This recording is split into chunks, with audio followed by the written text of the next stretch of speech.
At the end of May 1928, the Caucasian Tartars, or Caucasian Turks, inhabiting the eastern regions of Transcaucasia proclaimed a state, naming it Azerbaijan. Azerbaijan is the phonetically transformed name of Atropatene, which used to be part of Media and the Iranian world, and never extended north of River Araxes. Atropatene is first mentioned by classical authors, such as Strabo, Pliny the Elder, Ptolemy, for example, amongst others, and a number of other classical sources. What's very consistent is that Atropatene is basically defined as that region that is south of the Araxes River, what is now modern-day Azerbaijan in Iran. There is no such thing as an entity known as Azerbaijan north of the Araxes River, north of the province of Iranian Azerbaijan. Historically, no such entity has ever existed, and as we'll see later, it only began in late May of 1918 when such an entity was created, mostly in a political aspect. Even Abbas-Kuli Aga Baki Khanov, the father of Azerbaijani historiography, who worked in the first half of the 19th century, does not call the territories north of River Araxes Azerbaijan. Contemporary Azerbaijani historiography falsifies, among other things, the works of its founder. Baki Khanov, the father of their historiography, authored The History of Dagestan and Shirvan, whereas in modern day Azerbaijani translation this work was called The History of Azerbaijan. These are two completely different titles. That's how the father of their historiography calls their land. He talks at great length about Armenia and Atropatene, while in today's Azerbaijani translation these names are omitted. The territory north of Araxes is never called Azerbaijan, but Shirvan and Dagestan. Here is what General Anton Denikin, the A.I. supreme ruler of Russia during the Civil War, wrote in his memoirs. Everything in the Republic of Azerbaijan was artificial, fake, beginning with the name taken from one of the Persian provinces. Its synthetic territory included the Lezgi Zakatala, the Armenian Tartar Baku and Elizabethpol provinces, and the Russian Mukhan, bound together by the Turkish policy as the rampart of pan-Turkism in the Caucasus, an artificial statehood. The way they named themselves is even more ludicrous, Azerbaijani. Before 1936, they were called Caucasian Tartars or Caucasian Turks. This is exactly how they were referred to in the USSR census of 1926. Only in 1936, on the eve of enacting the USSR Constitution, Stalin decreed to officially rename the Turkic language of Azerbaijan into the Azerbaijani language, and the Turks of Azerbaijan into the Azerbaijani. That is how it was. The nation called itself a name stolen from neighboring Iran upon Stalin's decree. By calling the eastern part of Transcaucasia Azerbaijan, the pan-Turkic ideologists pursued a far-reaching objective to proclaim it Northern Azerbaijan, and subsequently create, on its basis and that of Iranian Azerbaijan, a single Turkic state. Today, steps in this direction have galvanized, and it is not incidental that a state founded on illicit grounds is nurturing equally illicit aspirations over its neighboring countries, whose peoples are indigenous and whose histories date back millennia. Yerevan celebrated its 2750th anniversary in 1968, setting off a tradition. Every year in the month of October, Armenians celebrate the day of their capital. With an aspiration to falsify the history of Yerevan, an event was organized in Baku in 2011. in which the president of Azerbaijan, Ilham Aliyev, participated himself. It was called the 500 Years of the Fortress of Yerevan. Azerbaijanis allege that Yerevan was founded in the beginning of the 16th century by Revan Guli Khan, from whom the city's name therefore originated. One has to be half-witted to make such a claim, since Yerevan and its fortress have been mentioned dozens of times before the advent of the 16th century. As early as in the 7th century, Yerevan withstood the Arabs, remaining impregnable. In 1387, it fought Tamerlane when 500 of its citizens fell. Then again, how could it possibly be founded in the early 16th century and be named after Revan Guli Khan when 2 centuries before that, in the first half of the 14th century, Mongol rulers Abu Sa'id and Anushirvan had minted coins in the city of Yerevan with its name on them. Falsification as Azerbaijani public policy does not limit itself with forging the history of the capital, Yerevan. It extends over all of Armenia and its people.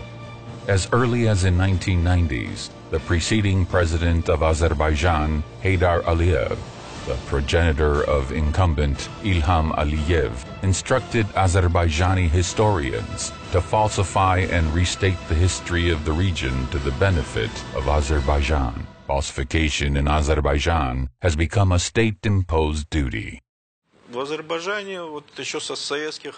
Already during the Soviet period, there existed a good school in Azerbaijan, but unfortunately, it is now mostly suppressed. Those who at least say something, who dare to speak up, get persecuted by people who are appointed through political motivation and are rather detached from science. This is the unfortunate problem of contemporary Azerbaijani science, the humanities in particular.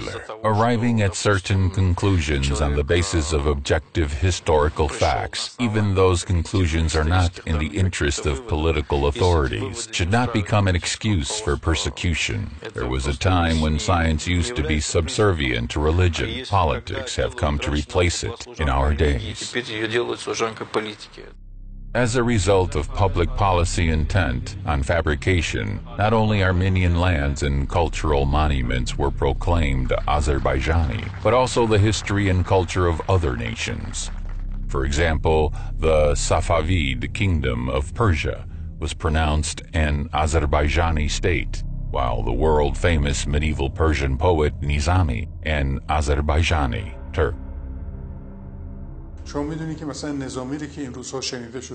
As for Nizami, we recently learned that the Persian poems inscribed on his tombstone have been erased. Nizami himself, when once requested to recite a poem in Turkish, responded with the following 2 baits. A Turk's conduct does not befit us. Turkish speak is not our value. He who is noble shall speak a noble tongue. That is, I am Persian, and shall speak in Persian. It belittles me to use the savage language of the Turk.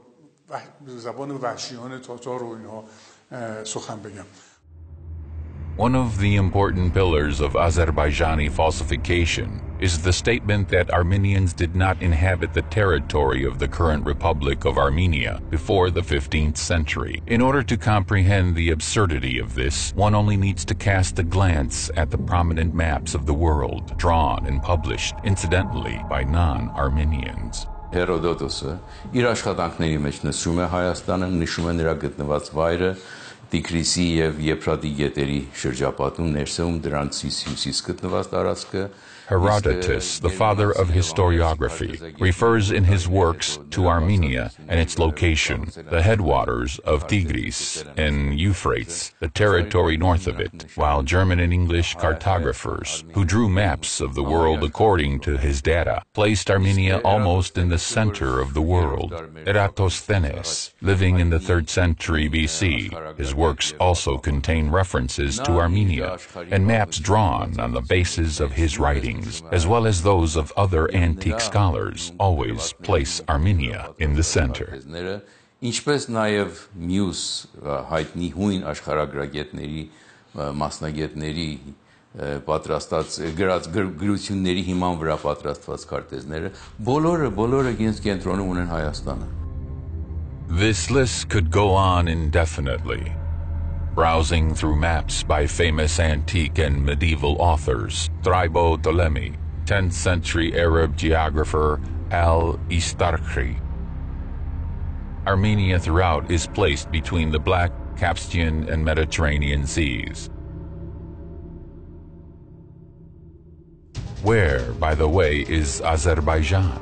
Azerbaijan Atropatene is a Medo-Persian region that never extended north of River Araxes. This is corroborated by the information supplied even by Muslim geographers. Islamic maps naturally ascribe more importance to Islamic countries. Among their maps of the Balkhi school, there is one called Azerbaijan, Albania, and Armenia. On this map, the region southeast of Araxes is called Azerbaijan, that is, Atropatene, to the northeast, and east of it is Armanistan, which is Armenia, and the region of Kura and Araxes. North of Kura towards Derbend is called Albania, Aran in Arabic. The name Azerbaijan Atropatene is never applied north of Araxes on any Islamic map until the year 1918. Որևէ իսլամական քարտեզում ընդհուպ մինչև 1918 թվականը با هدف جدا کردن آذربایجان از آذربایجان ایران و بعد در صورت امکان دستاندازی به آذربایجان ایران. It's common knowledge that the place used to be called Aran, and in all ancient writings that is how it was called, whereas Azerbaijan was to the south of River Araxes. Even now, old people in Azerbaijan on this side do not call that part Azerbaijan. They say Aran. That place is ingrained in their memories as Aran. سراغ داریم با آذربایجان پایین رود ارس بود و حتی در همین زمانه ما هم کهنسالان آذربایجان این سو هیچ وقت نمیگن اونجا رو آذربایجان، میگن آران. The Azerbaijani forgers of history expanded the boundaries of the absurd, insisting that Armenians have no relation whatsoever to Armenia, since they call their country Hayastan themselves. Yes, Armenians do call their country Hayastan, though other nations predominantly call it Armenia. Being called different names in various languages is a customary practice. Georgia, for example, is called Sakardvelo in Georgian, but Grusia in Russian, Georgia in English, Vrastan in Armenian, Gurshistan in Turkish. So claiming that Armenia and Hayastan are different countries would entail considering Georgia, Sakardvelo, Grusia, Vrastan, and Gurshistan to be 5 different countries. Or, for that matter, insist that Deutschland in Germany, Germania in Russian, Germany in English, Allemand in French, Tixland in Scandinavian languages, Niemcy in Polish, and Saksa in Finnic, 7 different countries, rather than being one and the same Germany. The Turco-Persian Wars, those were raging since early 16th century, devastated Armenia and reduced its population. Leaping at this opportunity, the Azerbaijani fabricators of history attempted to claim that no Armenians lived in this region on the 17th century. The ludicrousness of this claim is made apparent by a neutral source of the period, the famous French traveler Jean Jardin. Passing through Yerevan in 1673, which was then under Persian rule, he made a drawing of the city, entitling it the German publication of his travel memoirs, Yerevan, the capital of Armenia, mind you, of no other country.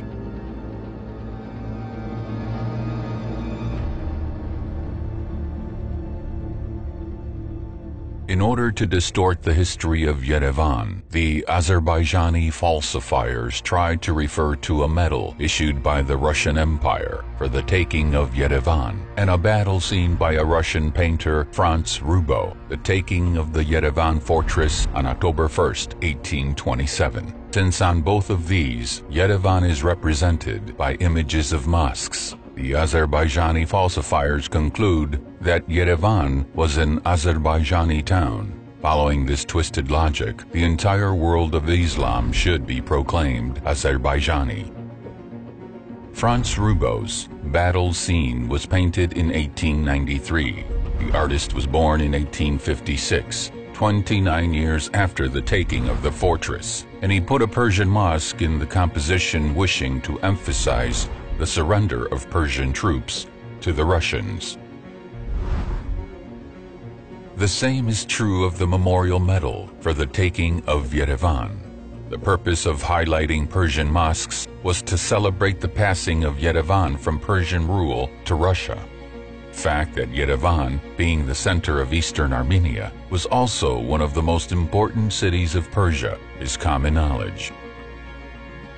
This is attested to by huge quantities of coins minted by various Persian shahs between the 16th to the 19th centuries, bearing the writings Zarbeh Iravan, that is issued in Yerevan. But all of the above pertains to Persia, not in the least to Azerbaijan. Today as well, in the heart of the capital of the first Christian state in the world, rises the Blue Mosque, a superb example of Islamic architecture. And since it is an 18th century Persian monument, the government of the Republic of Armenia has handed it over to be disposed by the Embassy of the Islamic Republic of Iran.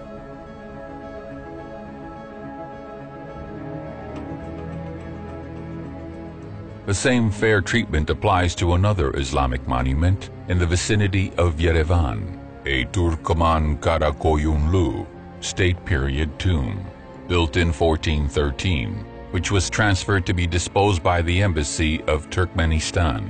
Incidentally, the Turkoman Karakoyunlu state is also announced by Azerbaijani falsifiers to be Azerbaijani.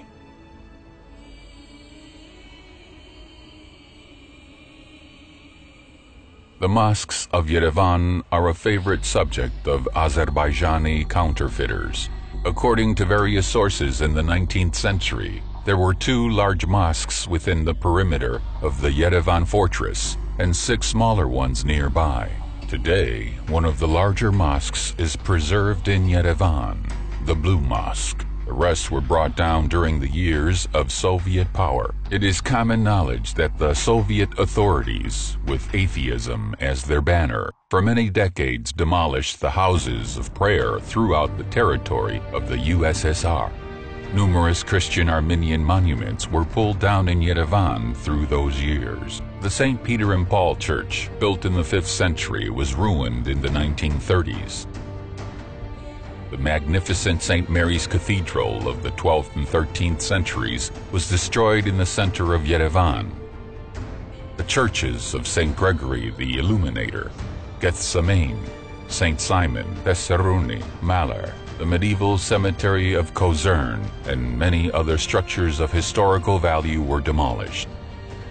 In 1938, notwithstanding the numerous protests and complaints, the authorities pulled down the surviving fragments of the walls of the fortress of Yerevan, building a wine factory instead.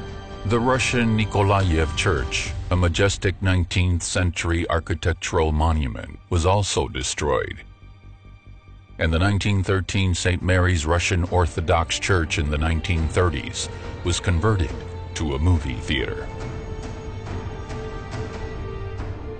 This was the reality of those years, while the Azerbaijani falsifiers ascribing to Armenians the destruction of 1 large and 6 small mosques in Yerevan by Soviet authorities should be asked the following question: did the same happen in Soviet Azerbaijan? Suffice it to recall the blowing up in 1936 of the famous Bibi Abat Mosque, or the destruction in the same year of the magnificent Russian Orthodox Alexandro Nevsky Cathedral in Baku. Why the pious population of Azerbaijan did not save these monuments from the Soviet power. After all, the Azerbaijani falsifiers should not forget that following Azerbaijan's independence, they themselves have destroyed mosques in Baku as well as its environs, something that the Azerbaijani media of the time, the Islamic Council of the Caucasus, and even Muslims in Turkey strongly opposed. This even became a subject of a special discussion in a report by the U.S. Department of State. Who are the indigenous nations living on the territory of present-day Azerbaijan that may be considered legitimate heirs to historical Caucasian Albania?